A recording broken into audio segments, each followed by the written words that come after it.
आम्हाला सांगा, तुम्ही अजून असे शांत इथे किती वेळ बसणार आहात? ते तोवर आम्ही कुठेतरी बाहेर जाऊन येतो ना. चल काव्या. एक मिनिट. तुका त्याने घरी चल असं सांग सुमित याला. राघव, प्लीज या बाईंना सांगा की मला इथे कुठलाही वाद नकोय. याला घेतल्याशिवाय तर आता मी घरी जाणारच नाहीये असं सांग सुमित याला. राघव, या बाईंना प्लीज समजाव. सरळ काय ते बोला ना यार. अरे लहान आहात कर तुम्ही?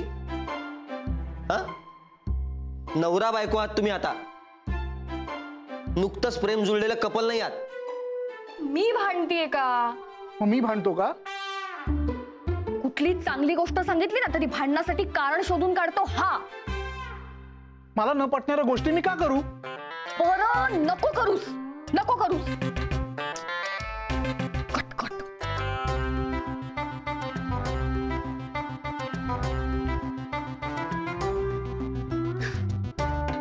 तू मला एकटं सोडून का आलास? मला जरा प्रायव्हसी हवी होती. पण म्हणजे तुला त्रास आहे माझा? हे बघ, मी एकदा तरी म्हंटल, त्रास हा शब्द एकदा तरी काढला. सुमित वापरला, राघव विना मी वापरला एक पण शब्द?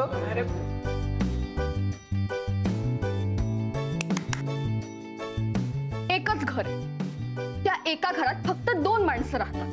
त्या 2 माणसांपैकी एका माणसाला दुसऱ्या माणसाचा म्हणजेच त्याच्या बायकोपासून प्रायव्हसी हवी असेल तर याचा अर्थ त्याला त्याच्या बायकोचा त्रास होतोय असाच ना? म्हणजे तू कंटाळलास मला?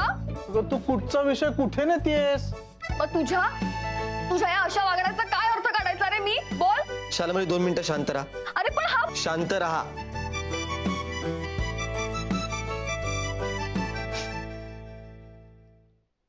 हे सगळं करण्याकरता तुम्ही लग्न केलं होतं का? लग्न नावाच्या गोष्टीची मस्करी करताय तुम्ही.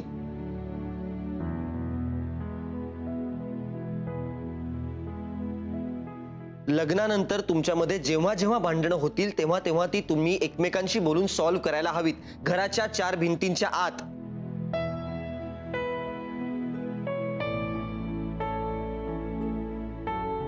लोकांना तुमच्या भांडणांबद्दल कळलं तर ते नॅचरली त्याच्याबद्दल बोलणार.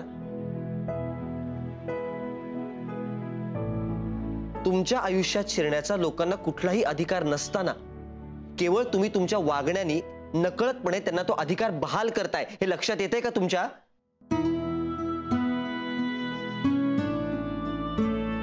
सुम्या करेक्ट आहे. अरे राजांनो, तुमचा संसार हा तुमचा स्वतःचा असायला हवाय ना. त्यातले रुसवे फुगवे तुमचे स्वतःचे असायला हवेत ना.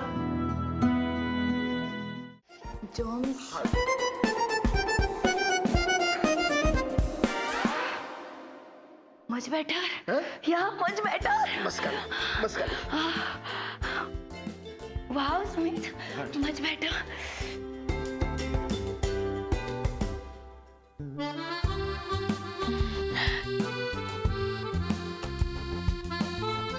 सुमित, हा, तू मगाशी म्हणालास ना मी सुंदर दिसतीये.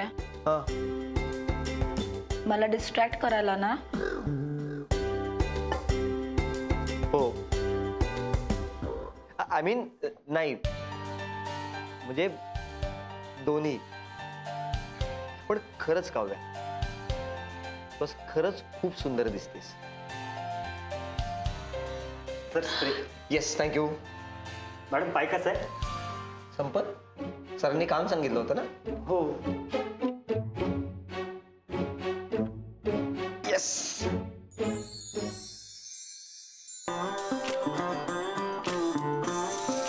आता वाटेल बरं. हळू, काही वेळ इथे बस, बरं वाटेल. झालं.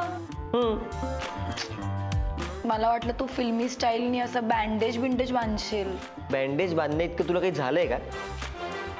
थोडा वेळ इथे बस, बरं वाटेल.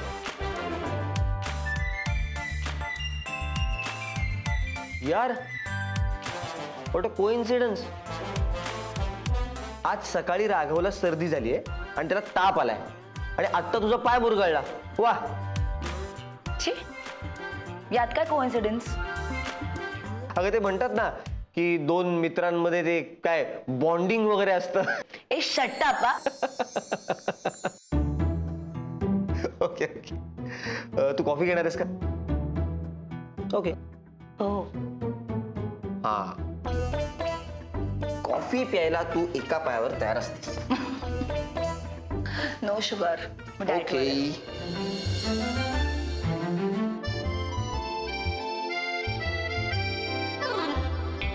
आकांक्षा मॅडम, मॅडम मी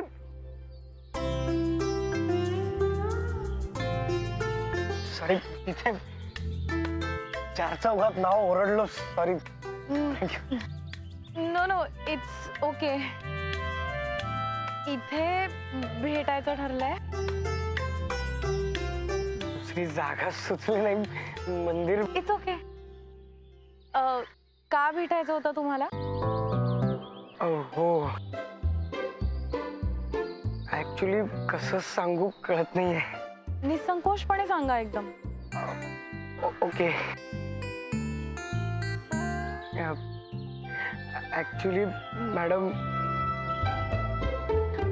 मला सध्या लग्न करायचंच नाहीये.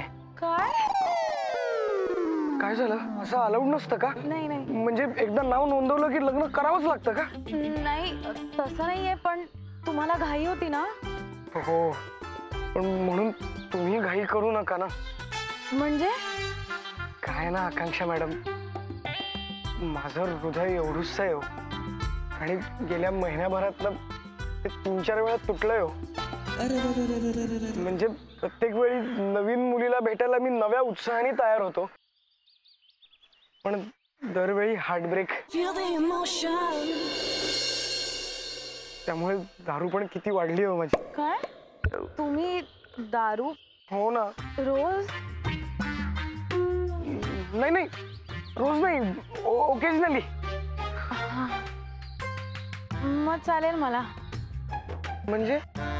अहो, म्हणजे मुलींच्या अपेक्षा आजकाल अशाच असतात ना.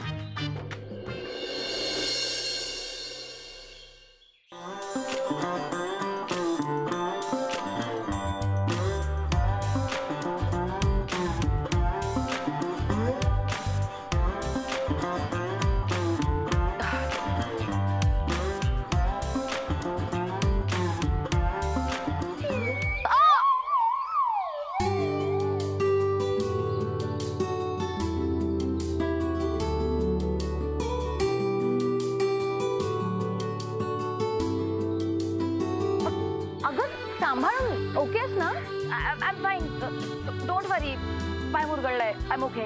तुझा पाय मुरगळलाय तरी सुद्धा तू एवढे हिल्सवर फिरतेस. एक काम कर, तू हिल्स काढ आणि नको नको, खाली जम्प्स आहेत. जम्प्स? हो, जम्प्स. म्हणून पाय मुरगळलाय तरी मी हिल्स घातलेत. हे, thanks for asking. By the way, me advertising एजन्सीमध्ये काम करते. आणि तू? मी एनजीओ साठी काम करते. Wow, NGO. हो. So great.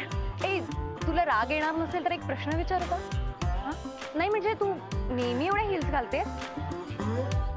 मला ना कधी कधी आश्चर्यच वाटतं की मुली एवढ्या हिल्सवर कशा चालतात.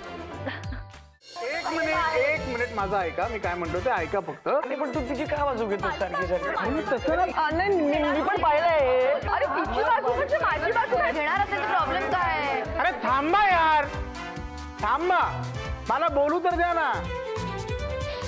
विनया रग्या, मी काय म्हणतोय, काव्याने एवढा चांगला प्लॅन केलाय तर होऊन जाऊ दे ना राडा.